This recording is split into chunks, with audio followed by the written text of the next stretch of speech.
talk a little bit about this BSI, body substance isolation. Body substance isolation, if you want to say it in one word or less, it's your glove. It's that thing, right? If you're coming into contact with any sort of body substance, you want to be prepared to have a pair of gloves on.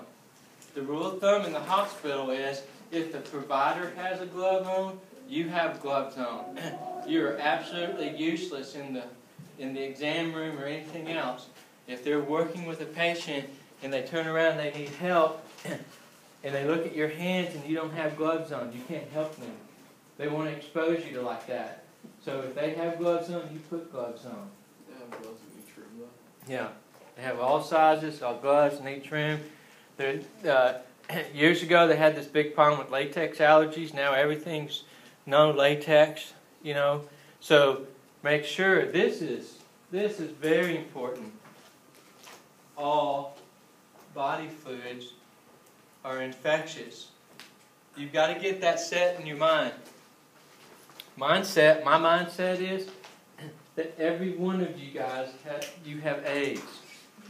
Every one of you. Right?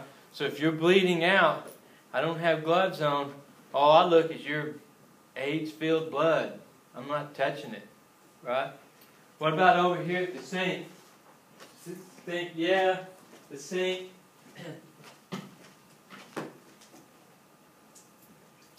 Let's say there's some fluid there at the sink. If you make assumptions, right, then you make an assumption that that's water. We don't make assumptions, correct? So if you come over here and you go, oh man, what is that? Well, the people who assume would think, well, that's water. And then all of a sudden you find out, well, that's not water, that's urine. Alright?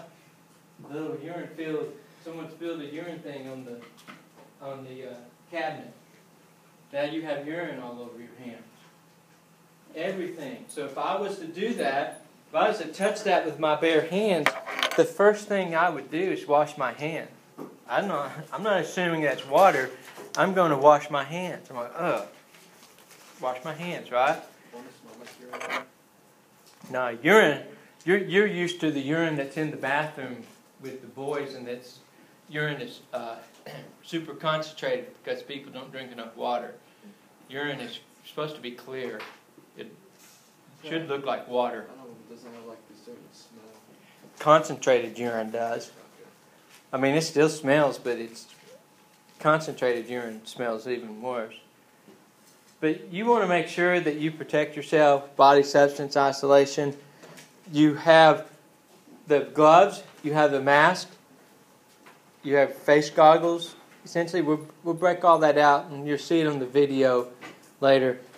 But a lot of people, a lot of healthcare workers die from hepatitis B every year.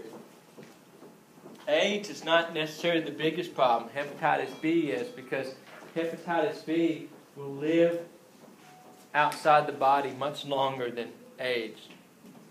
AIDS, it doesn't live outside the host very long. So you get this infectious disease stuff going on, you've got to be able to deal with that. You'll be working around needles. You have to be careful. We'll talk about that. We'll talk about the way to dispose of a needle. Don't be freakish about someone hands you a needle. Go put it in the sharps container.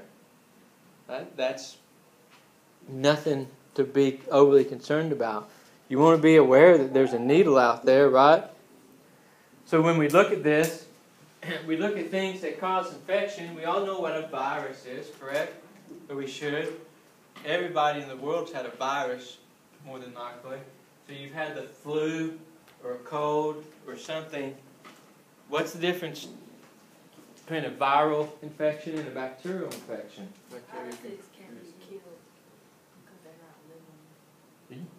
Yeah. They can be killed, but they're still be It can't be killed with antibiotics. Right. You can't treat a virus A virus, you have to just treat the signs and symptoms and let it run its course. All right? A bacterial infection, you take antibiotics for it, and it kills the bacterial infection, the bacteria that's there. You know, like strep, a staphylococcus of some sort. You know, you have a bacterial infection, you take antibiotics there. The virus, you will just let it run its course. About after 5 days, if you think you have a bacterial infection, you need to go to the doctor early. About after 5 days, even the antibiotics, usually they say, well, it's been too long, let's just let it run its course. So you have to treat it with signs and symptoms. So there's a lot of things. Tuberculosis, that's why you got the TB test. Make sure you don't have TB. 45% of all homeless patients have active TB. You got to be careful if they have signs and symptoms of TB. Sweating, coughing up blood, right? Fever. What's that movie, that Western movie? Doc Holliday had TB. You know, he had the sweats and everything. So other things you look at, both viral and bacterial, is pneumonia. You got bacterial pneumonia, it'll kill you. Viral, man, you just let it run its course. Rest, relax. Right. Meningitis, you guys who are seniors have a meningitis shot coming up in your near future. I don't see why they don't do it here. You guys are around each other enough here. You have bacterial and viral meningitis. I've had bacterial meningitis. It's a killer. Viral meningitis is not too bad. So you have these different infections, and to prevent these things from infecting you, it's fairly simple. It's you keep your hands away from your face. And, you know, or you make sure that your hands are clean. If you have to pick your nose, make sure that you wash your hands, then pick your nose. At least your hands are clean. Everything you touch is infected. It's easy for me because I've been doing it long enough. So when I come over here and I touch this door handle, my hand's infected. I know that. So I try my hardest to keep this thing away from anything that has an avenue into my body. Nose, mouth, ears, rub my eyes, no. So this now is infected, so I won't do it. If I shake your hand with my infected hand, it's infected. I won't do this until I wash my hand. Now, is that being a germaphobe or is that being cautious? Cautious. Have you heard of shake a hand, spread a cold? Yeah. Most people, they don't sneeze like this, especially older people. They sneeze in their hand, they'll come up and shake your hand. 75% of all adults, they don't wash their hands after they use the bathroom. You ever go in those big bowls that have all the M&Ms in it? You know? People picked up those M&Ms out of it with their hand, and you come behind them and pick up the M&Ms. Think about 75% of adults don't wash their hands after they use the bathroom. Next time you want to chew that M&M. Like if you reach in and get a chip, say you want a chip? No. Even I really want one. I don't want one now. Your grubby little hand's been in there. They're your chips now. So you've got to, it's being cautious because there's a lot of things out there that is very harmful to you that could kill you. You get one of these big super bugs, that's the way that bugs are spread. You touch surfaces, okay? There's microorganisms and everything all over the surfaces so you need to be very cautious. You don't need to be super cautious, but you want to be cautious. That's the way everything is spread, by touch. It's just like right now, all of you guys right here are in the spit zone. You know what the spit zone is? You ever heard of that expression? That means that in about a 3-foot radius that there's microscopic respiratory droplets coming out of my mouth. If you had a microscope and you could film it, you could see very small respiratory droplets coming out. Like this. Every time you take a breath, how's that spit taste to you? You need a backup thing. Yeah. So when you get close to someone, all these respiratory droplets are coming out and they're spraying all over. So when you talk to a patient, that's why we talk to patients, sick people, to the side. You don't talk to them face to face. You get to their side and you speak to them like this. It was natural, like you're doing. You turn your head. Let's take a step back. All right. If you're sick, I don't want to be in contact with you. So, because I want to stay healthy. There's ways that you can stay healthy, that you can cut down on and build your immune system. Rest. Got to get plenty of rest. Every time that you get too tired, you don't get enough rest, you get stressed, you have what's called opportunistic viruses in your body. They lay dormant until your immune system drops. When your immune system drops, they flare up, and then you get sick. You know where a lot of them live? Any guesses where they live? Is it in your intestines or something? Come north a little. In your mouth? Nose. A lot of them live in your nose. They just sort of lay there, wait around, laying on a booger up top. You're laying there just waiting for your immune system drops, and then they go, oh, time to jump off this booger. Down the respiratory, down into the throat. So now I get this sore throat, right? Okay, so you get those type of viruses that just sort of lay there and they're dormant. To get the rest, I take 1,000 milligrams of vitamin C every day. I just chew it. You can't take enough vitamin C. I guess if you ate the whole bottle you could, but it's water soluble. So if you take too much, you just urinate it out.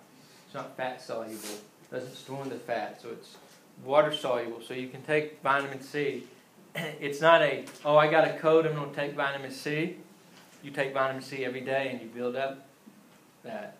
Vitamin C won't help you if you already have the code and you start taking vitamin C. You got to build it up. I take an amino acid called glutamine will help you build your immune system up. You're going to be around sick people, so you got to work on building that immune system up. Keep your hands. Be cautious of what you touch and where you go. We'll talk a lot about this as we get closer and closer going to the hospital. Just some terminology that we look at. When we look at a pathogen, a patho, suffering, gen, create a form of, you get these breaks in these medical terms. A pathogen is what makes you sick. A microorganism or a microbe may or may not make you sick. There are healthy and unhealthy microorganisms. Pathogen is not. Pathogen makes you sick. Spread by body fluids and touch, airborne droplets. I guess all you guys in the spit zone better hope I'm well, right? You just have to talk about the board. TV. What if some patient coughs They do. There's a generation out there that their moms and dads didn't teach them to cover their mouth, so they're cough. We'll talk about patient care and what your reactions to the patient. Nah, you don't need that. So just remember, just a word for you. A pathogen is something that makes you sick. A microorganism, you have microorganisms all over the desk, right in front of you. If you had a powerful enough microscope, you could see them. You have microorganisms crawling all over you.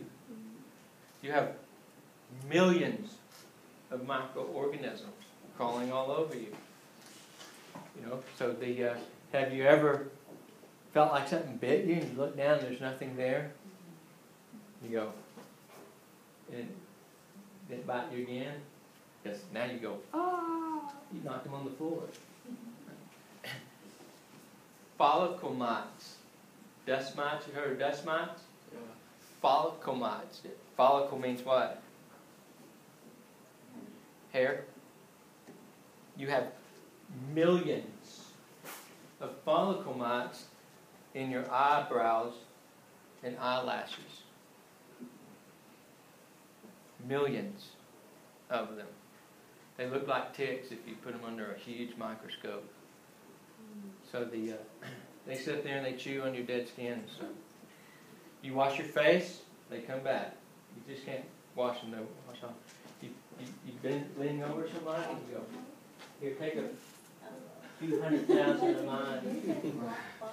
I don't mind sharing. They'll come back. So you get follicle mites. So I mean, there's microorganisms everywhere. Like these are healthy microorganisms. You need them. So there's different types. There's unhealthy. There's a lot of unhealthy microorganisms.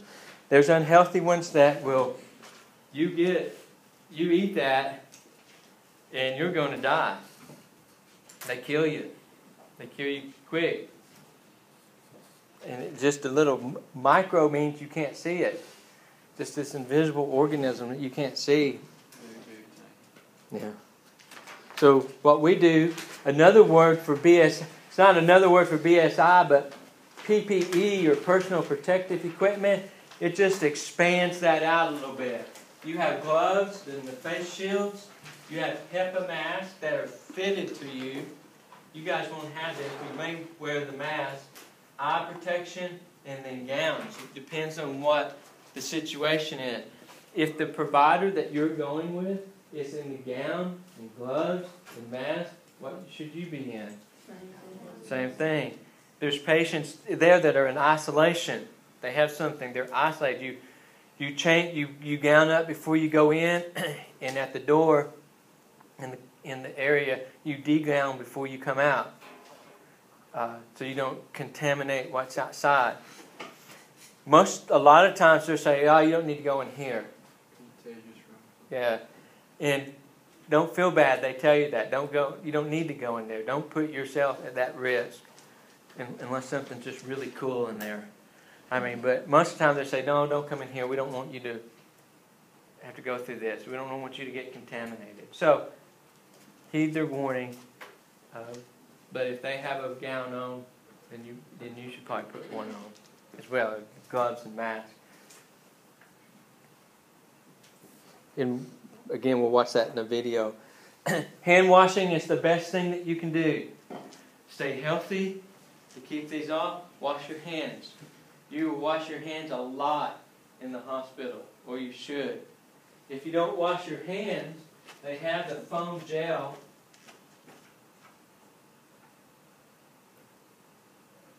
They have the foam gel on the outside of the door. So it's in like a little canister. You push it, it's under pressure. Be careful with that. You'll get all over you. But you push it and you hand your gel. That's okay. But about after 4 or 5 times with that, you need to go wash your hands. Right? So when you enter the room, the rule is with that, when you enter the room, there's a foam canister there, right? You take the foam and you put that on your hands on the way in. Or if you don't do that when you enter the room, the rule is that you wash your hands. You wash your hands in front of the patient, that way they know that your hands are clean. Or you do the foam thing.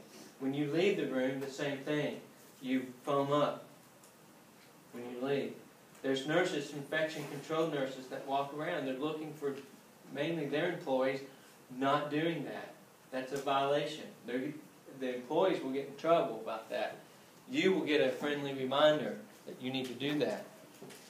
So when you go in, foam up. When you go out, foam up. Everybody has this, since all that thing with the, what was that flu? The flu thing came up. What is it? Not influenza B, huh? No, the swine flu, yeah. Since the swine flu came up, Perel has made $1 gazillion with their hand gel stuff. So a lot of people have the hand gel. I use hand gel. Makes me feel better. Does it work? Depends on who you talk to. The articles you read. Most of the articles say 24 hours after you open that, it doesn't work. Once you expose it to oxygen for 24 hours, it doesn't work anymore. I mean, there's a lot of articles out there like that. Other articles say, yeah, it works, but you have to saturate your hands with it. Your hands have to be really wet. Anybody have any of that hand gel stuff? It smells like Oh, what's it smell like? it smells like yellow berry sorbet. I'm good with that. It's got to be 62%, or it won't work at all. This is 68, so it's okay. But this has probably been opened and closed a lot.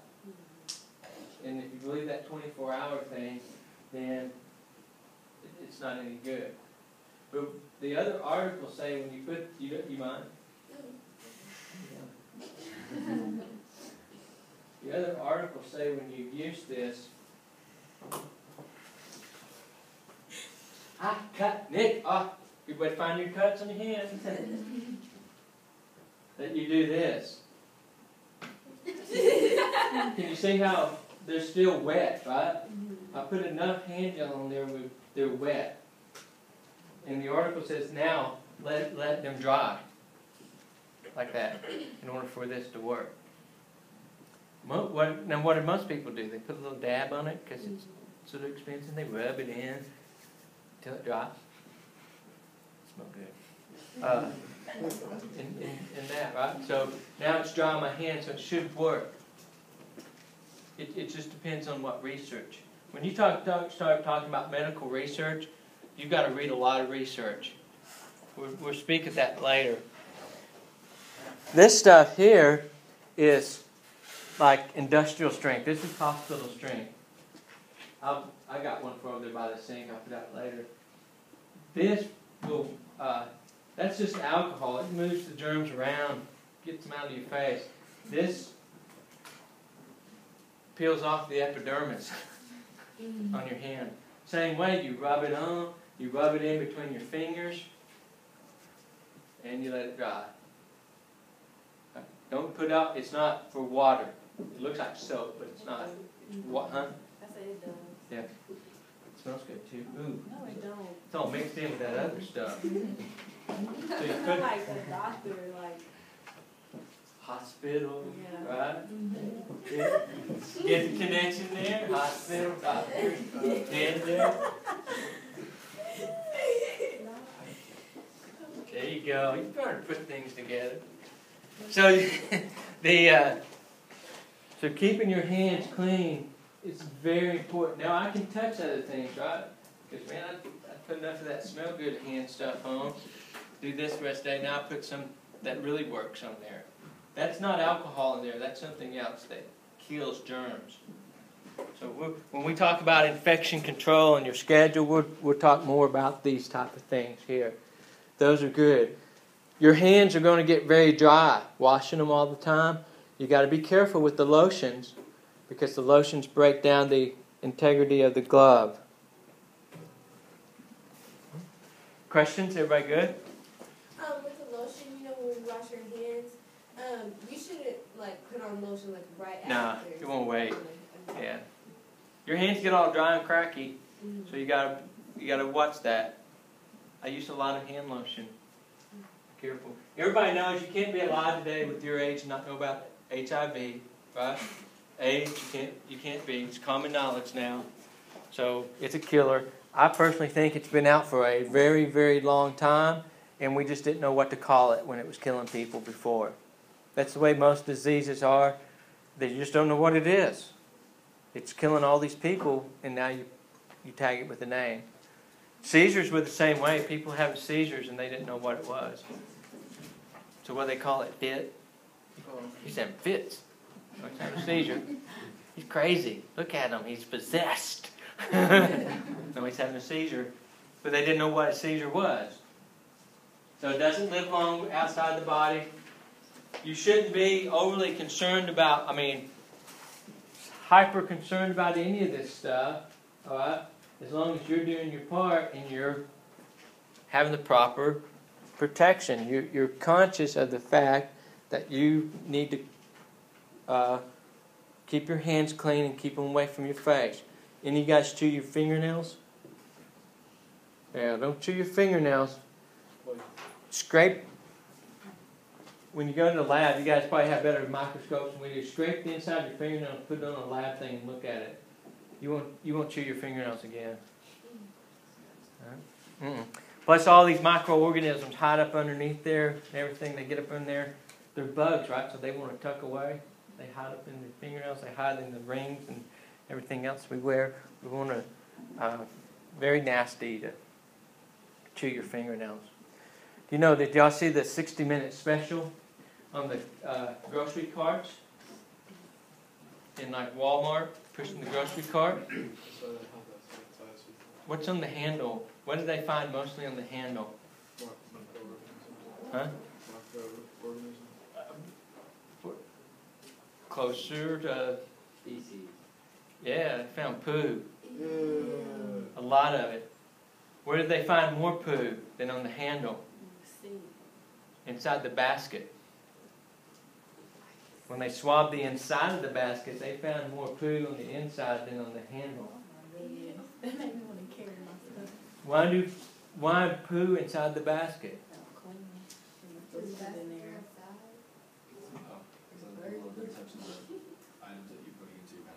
Oh, they don't wash their hands. They don't wash the baskets either. Where does mom put her kid that should be walking? Oh. Put them inside the basket. Small children do not have the best hygiene. Need to fill in any blanks there? All right. So they get inside after they scratch and they touch the. I guess I just filled in those blanks for you. But they touch the basket and then it gets infected. So what do? I push that basket. Both my hands are definitely dirty, right? At least hand gel them. Try to wash them. Watch what you touch. You'd be shocked where the greater majority of the bacteria is in things. They swabbed the toilet. You think a lot was on the toilet? The bacteria, they grew it, so it grew. They swabbed the toilet. You think there was a lot of bacteria there? In like McDonald's? Where's the most bacteria found? No. Inside the Coke thing. The thing where you pull the Coke thing off, you push it and the Coke comes out. That thing comes off to clean it. They found the most bacteria inside the Coke thing. Not healthy bacteria. Like bacteria that's all froggy and say, "I'm gonna make you sick." So so you always have all of these things. Hepatitis B is a liver disease. It affects the liver. It's not a liver disease, but it's a virus that affects the liver, causes major liver damage. The same way with hepatitis C. Hepatitis is a gift that keeps on giving. Once you get it, you always have it. So it can be fatal. Can put you into liver failure. Hepatitis A, they make a shot for it now. I highly recommend it. Does anybody know hepatitis A? Any food workers in here? You should know about hepatitis A. Anybody work at a fast food place, a food place? Yeah. What's hepatitis A? What do you think? They ever teach you about hepatitis A? No, they didn't. They just taught me that like dealing with blood and when you see spills, even if it doesn't look like it's anything, I always put on gloves. Yeah, that's why. Hepatitis A, the number one reason for hepatitis A is restaurant workers going to the restroom and using the restroom, not washing their hands. And they come back and cook your food. So with their nasty hands. It always cracks me up. You see now they're putting on these little plastic gloves. And we'll have to make a little food field trip just to watch them. Because they do what's called cross-contamination. They will come over here, they will put on the gloves, and they will make my sandwich, then come over here and handle money. Or they will make my sandwich and you're right behind me. And let's say I want a ham sandwich, but you want chicken. So they make my ham sandwich without changing gloves. They come over here and touch the chicken. It's cross-contamination. Where they touch anything with those gloves on. As soon as you touch something with that glove on, that glove is contaminated. So they cross-contaminate all over the place. That's why when you wear the gloves, let's say they have this bottle of urine. Oh, that's small. Jeez. They hand you this urine sample and say, take this to the lab. Alright? Or you're collecting urine. They say, go in there, help that guy urinate in this bucket. This urinal. Seems pretty dirty. Well, I mean, that's been around. But so you go in, the man needs some help urinating. He can't hold this and everything at the same time. So you got to help him urinate in this. Does it have a catheter or something? No, they want it in here. So you take this, you have gloves on, it's okay. He does his business in this little urinal, and you come out, and you have this. Now you're in the hallway. That is not what you want to see in the hallway. The glove. Because now you set this, and you're in the hallway with the glove on. So the infection control nurse comes around and says, "What's that? Why are you wearing the glove? You know, what have you been touching that you have to have a glove on?" But now you're in the hallway. And so I come over here and pick up this, you know, then I come over here and do that before I go to the lab. Now whatever I've touched, I've contaminated along the way. So when you're in the room, like if you're collecting a urine sample, when you're in the room, you collect the urine sample, you take the glove off. Before you leave the room, before you take the glove off, you put this in a bag, seal it, and take this without the glove to the lab. See the process? Now when you're walking down the hall with this urine, and it's in the proper bag, I'll show you the bag so you don't get confused, but now they know that that's following the proper infection control procedures. When you're walking down the hall with a glove on with this, that's not proper. They look at that glove and go, "Whoa, what are you contaminating all over the hospital?" Because no assumptions, right? So we're assuming that you have. Now, the implication is that you're wearing a glove, so you're around infectious stuff. So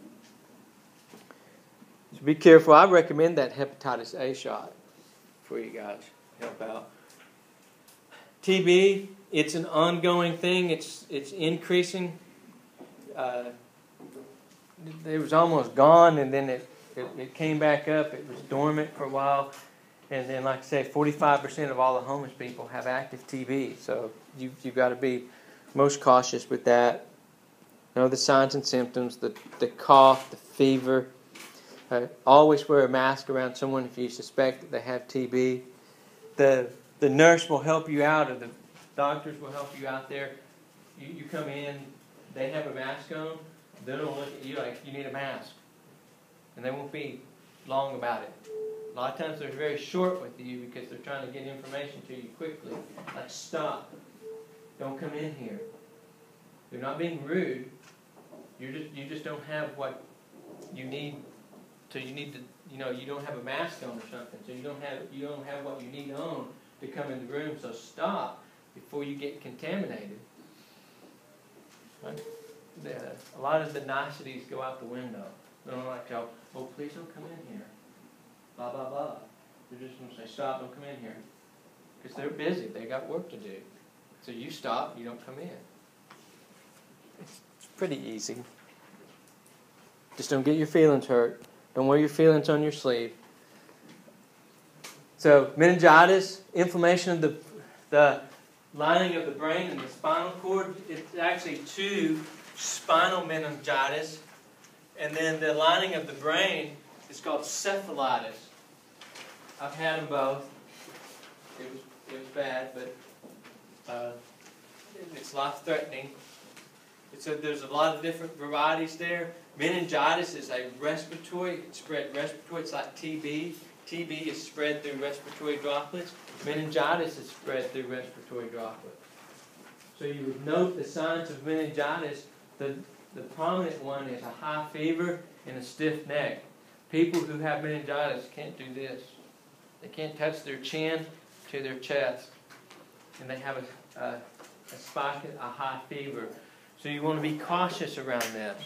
You don't have to be like crazy, but you need to be cautious. What you say was the name for the one about the spinal cord? You said encephalitis was the brain. What do you say for the spinal cord? Meningitis. Oh, so that's Why do they put you under a light, like if you're a little baby and you have meningitis? No, that's for like belly rubin or something. That's something different, I think. Isn't that jaundice? Oh, Yeah, jaundice, something. Anyway, your responsibility for infection control. There's a lot of infection control things.